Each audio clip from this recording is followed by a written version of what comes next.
Good morning. Ayan si baby girl Pabia. Pinanganak si baby ng ano oras ka nanganak? 2:53. 2:53 AM. 2.6 kilos ang baby nila. Ayan. Oh. Cute, cute. Yung mga initial vaccine ni baby na binigay namin, be.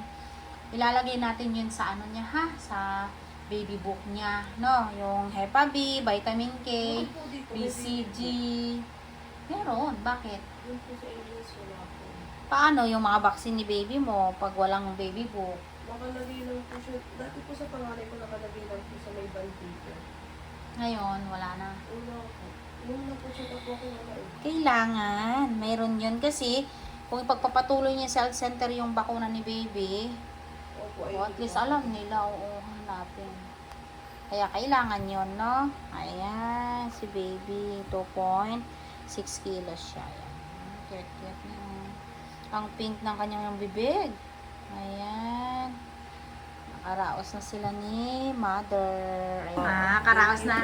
Thank you din, ha. Ano niya, second time ni mami na mga anak sa amin. Ayan.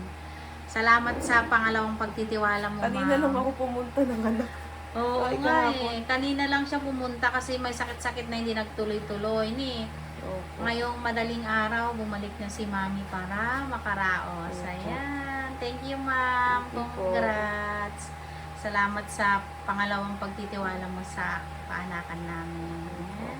Magsabi ka kung may mga iba kang nararamdaman, ha? Opo. Nahihilo, nasusuka, masakit batok, tuloy-tuloy yung pagbulwak ng yung dugo, na para pa rin nagli-labor, ganon, magsasabi ka, no?